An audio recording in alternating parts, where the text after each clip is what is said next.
the new face of horror. A genius of trauma. Ari Aster, or as I like to refer to him, Ari Aster.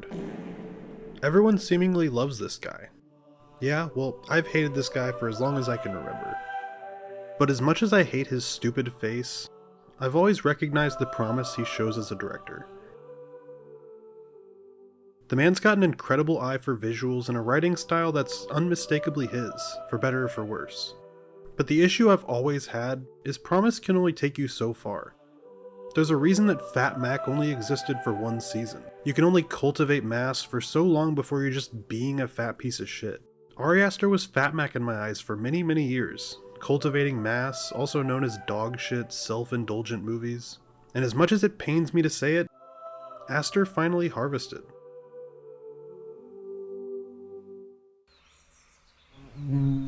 I'd first heard about Ari Aster the same way most people did, through the whispers of Hereditary. And the hype around that movie was biblical. People online were calling it the creepiest film of the decade. Critics were calling it the scariest film since The Exorcist. I don't know why, but I never got around to seeing it. I just carried on assuming it was great. And because of that, the first Aster film I actually got around to seeing was Midsommar. I went to go watch it with my friend Luke, who was a massive Hereditary fan. So he'd been hyping me up for months on this film. He was excited, which got me excited.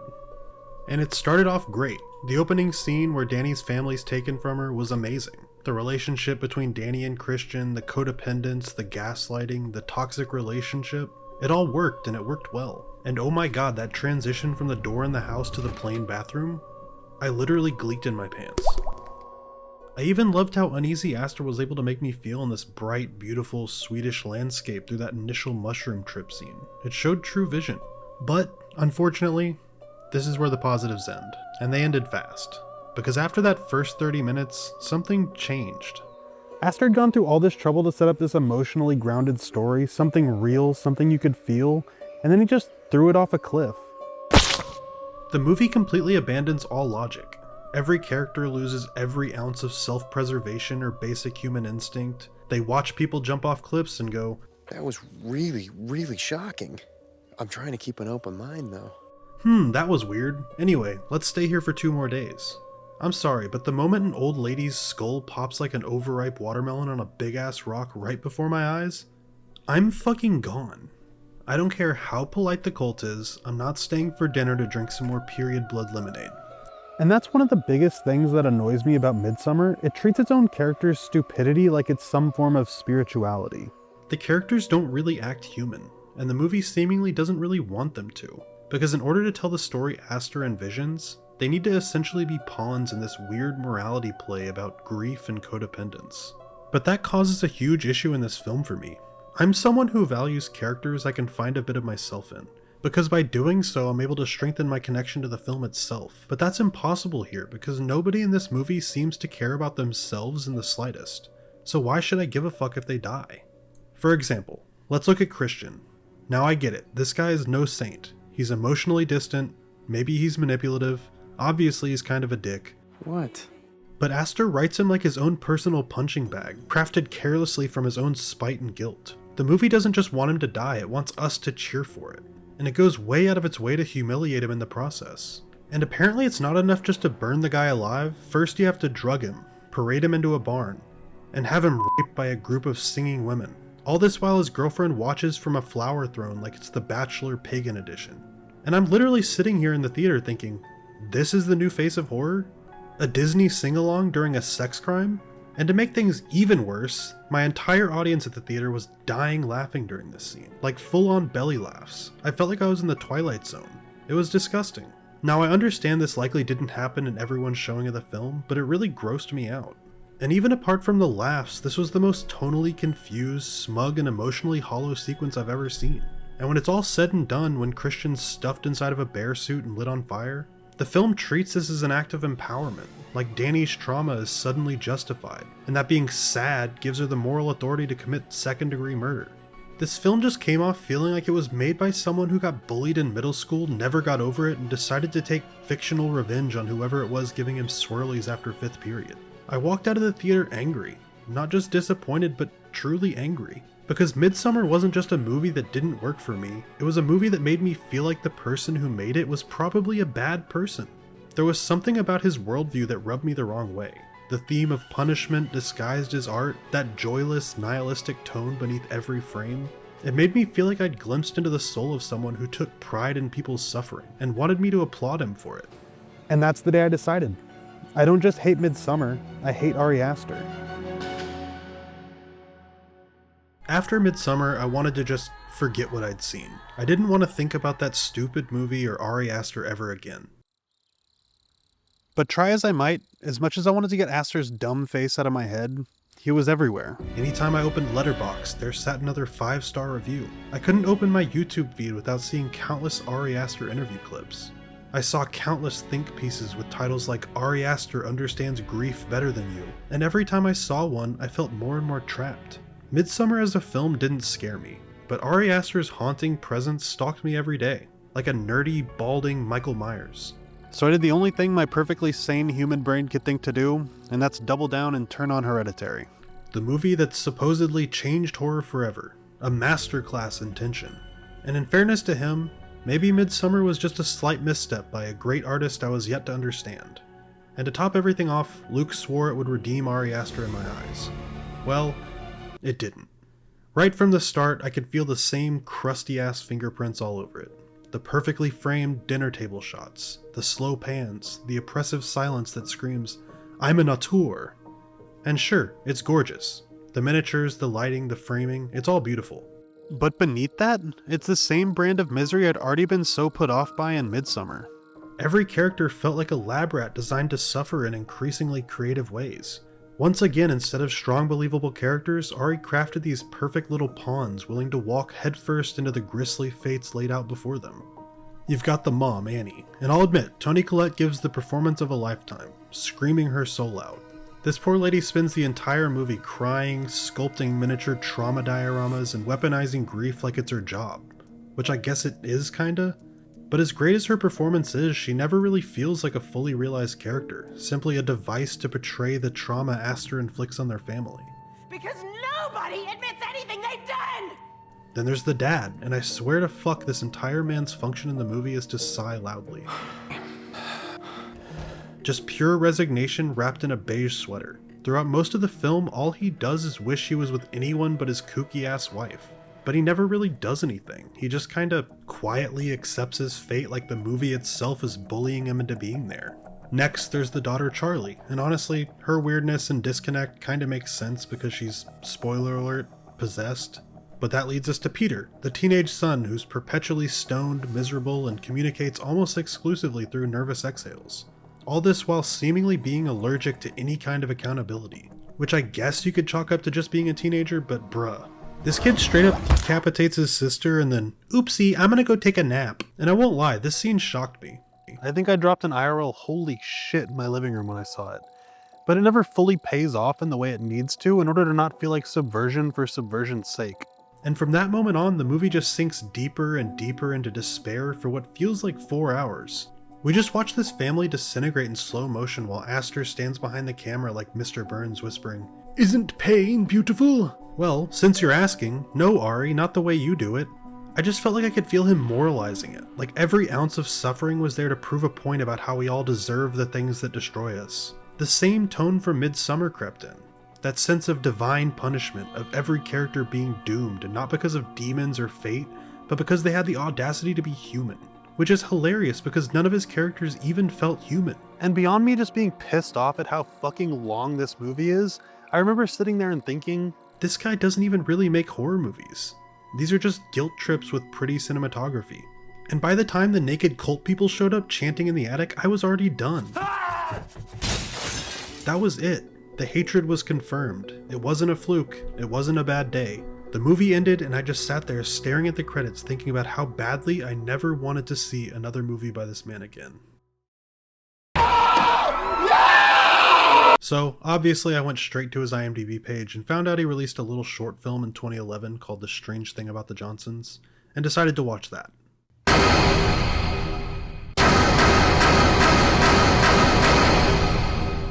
And I'll be 100% transparent. Even if this short film was good, At that point, I would have found a reason to hate it. Luckily for me, hating that piece of shit was the easiest thing I've ever done. This film was the most misguided, uncomfortable, and downright disturbing pieces of art I'd ever seen in my life. For anyone lucky enough to have avoided it, The Strange Thing About the Johnsons is a 30-minute short film about an upper-middle-class African-American family dealing with the fact that the son is sexually abusing his own father. And that's it. That's what this movie's about. And not only is the premise itself incredibly confusing from a 20-something-year-old white guy, but the production itself is just as confusing. The entire thing is shot like a Hallmark family drama and scored like a Lifetime movie. All the while, what's happening on screen is one of the most grotesque, exploitative depictions of abuse I've ever seen, and handled with zero tact. And I'm not some prude. I'm not innately against someone tackling taboo subjects on film, but that's with the caveat the film is doing it with at least a semblance of purpose and empathy, but not The Strange Thing About the Johnsons. There's no insight, there's no sensitivity, and seemingly no understanding of what this trauma even entails. Just a white film student writing a story about a black family and deciding, yeah, this seems like the best setting for my incest rape narrative. And even though the film lacks that same Ari Aster sheen we're used to, it still sports that all too familiar obsession with guilt, this fixation on sexual shame, and that cold performative detachment that pretends to be empathy but comes off more like voyeurism, especially in this film. Like, there's this moment early on in the movie where the father tries to confront his son about the abuse, and instead of playing it with any sense of realism, Ari directs it like a soap opera. Close-ups, dramatic zooms, slow piano. I felt like I was living out the barn scene from Midsommar all over again. And I just remember sitting there thinking, this guy just likes this stuff. Because by this point it was a full-on pattern. Every Aster film up to this point felt like it was obsessed with sexual violence, guilt, humiliation, and none of it felt very thoughtful, at least from my perspective. It felt like he was using these subjects because they were shocking and not because he had anything honest to say about them. And this movie really caused my hatred to hit critical mass.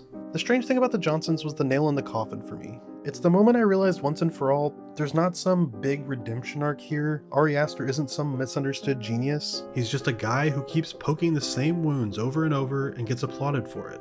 And to make things even worse, I really felt like I was alone in feeling this way. Aster was steadily getting new films backed by A24, and audiences seemed to be eating them up. At this point, I had no choice but to suck it up and accept that something about this guy resonated with people. So instead of letting my disgust for Aster bleed into my feelings of those around me who enjoy his films, I decided I'd let it go. No more deep dives into his filmography. No more hate-watching interviews. I just let the ghost of Christmas ass, turd, fade away. A few years later, Beau is Afraid was announced. And at this point, it had been long enough that it was only once a week or so that Ari's smug little grin popped into my head, which was progress.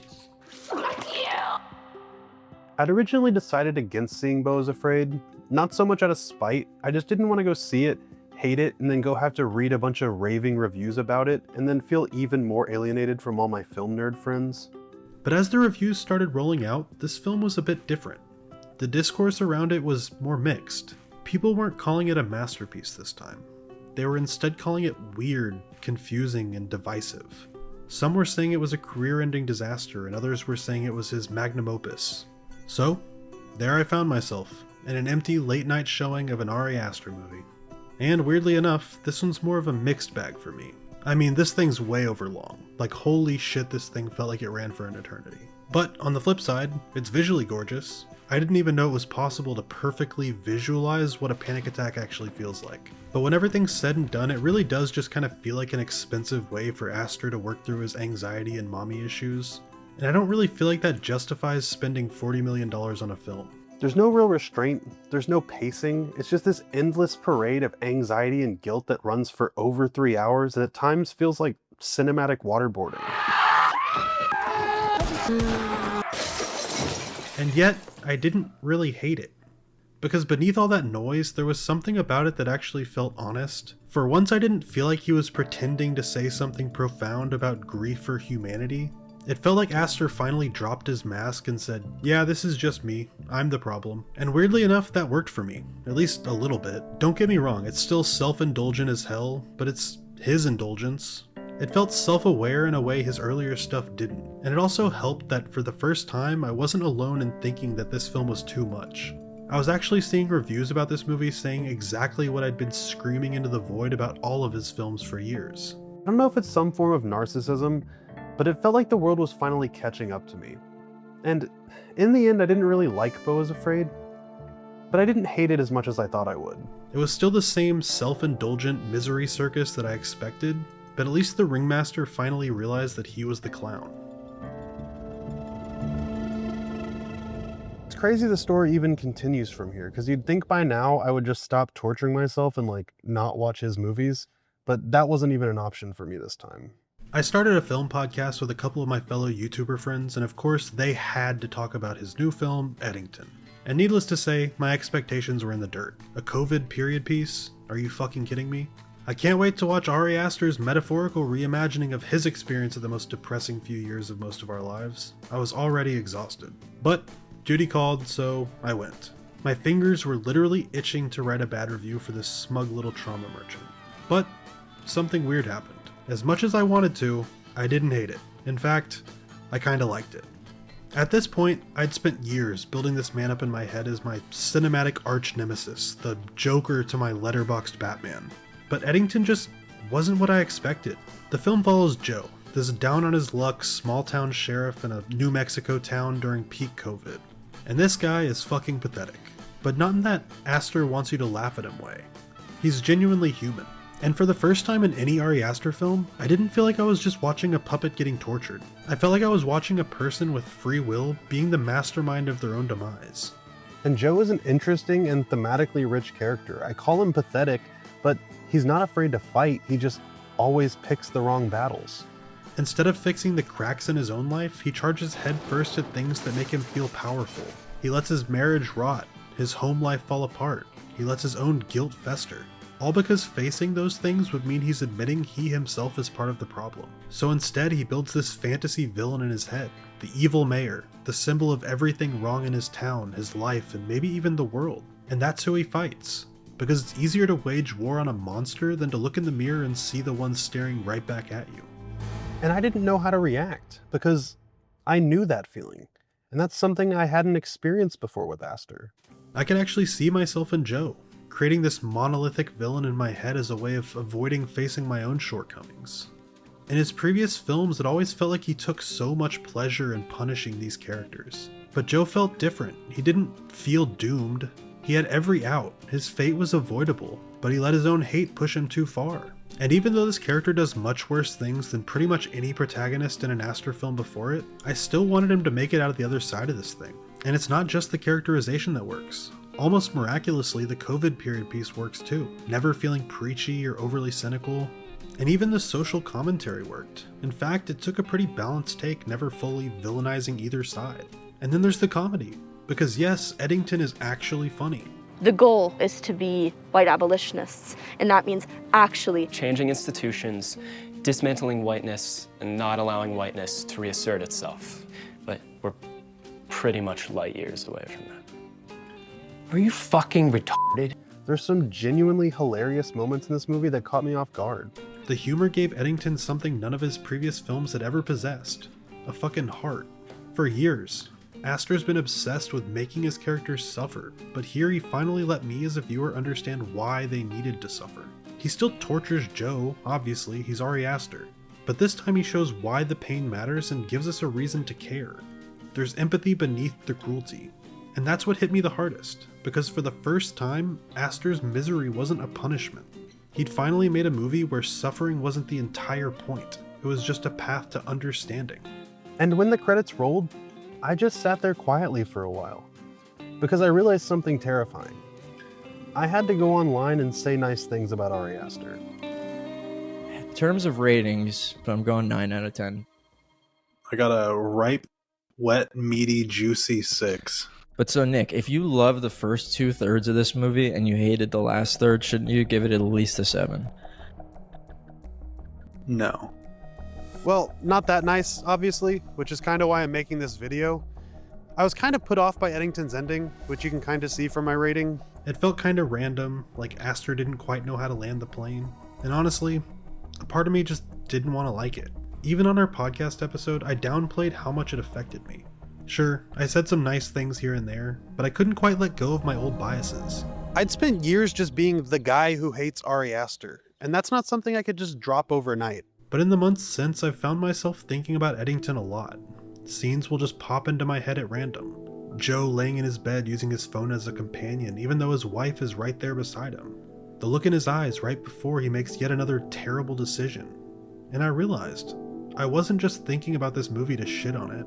I was thinking about it because it stuck with me. Somewhere between the jokes, the characters, and the trauma, Aster finally made something that actually lingered with me. And not because it shocked me, but because it understood me. Ari Aster, the guy for years that I labeled as a terrible, heartless, subhuman being, he understood me. And now, months later, I can honestly say, it's my second favorite film of the year after Weapons. And the more I've thought about the way I've reviewed Aster's films throughout the years, I've noticed a pattern. In every one of my rants about his movies, most of the time I wasn't even talking about the films themselves, I was talking about him, about what I thought they said about him as a person. Because he writes stories about pain, he must be a sadist. Because he makes characters suffer, he must enjoy it. Because I didn't like how he portrays grief, he must not understand empathy. And that's not really fair, and honestly that's not even criticism, that's projection. Do I still think some of his work handles sensitive subjects with a severe lack of tact? Absolutely. I've rewatched each of his films prior to making this video, and I'll say it, the strange thing about the Johnsons still feels tone deaf. Midsommar still feels cruel and distant. There's a detachment in those films that I don't think is ever fully justified. But that doesn't make him a bad guy, it just makes him an artist trying, failing, and learning. Which I guess somewhere along the way I forgot is something all artists do. We make stuff that doesn't land, we overreach, we put our worst ideas on display thinking they're our best. And then we grow from them. And that's what Eddington feels like to me. Growth. A guy finally realizing that art doesn't have to be utterly punishing to mean something. And it also made me realize something about myself. That my hatred for Aster was probably never really about him. And it's made me think about how easy it is to take someone's work personally. To look at an artist's flaws and convince yourself it means something about their soul. The truth is, a lot of Aster's films do frustrate me. They probably always will. But from now on, that frustration won't present itself as hate. He's not my nemesis anymore. He's just another filmmaker whose work makes me feel something, even if that something is annoyed a majority of the time. I don't love every Ari Aster movie, I'm just gonna make that clear, but I do respect the guy now. Because after all this time, he finally made something that made me break through my own cynicism and made me care. And that's more than most filmmakers ever do in their careers. So Ari Aster, if you're watching this, you stress me the fuck out. But I think I get it now. You're not just trying to punish me, you're just trying to feel something same as I am, which maybe that's what makes you a good filmmaker. I still think Midsommar's dog shit though. I appreciate you guys making it to the end. Hopefully it wasn't a painful experience for you. If you enjoyed, click the subscribe button and like and comment about how dumb my face looks. Also, I have a comic releasing next month on Kickstarter called Sex Robot, so if that sounds interesting, follow my Instagram. I'll have updates on that and also the videos I'm making. But yeah, that's really all I have, guys. Y'all have an awesome day, and I'm gonna go take a shower.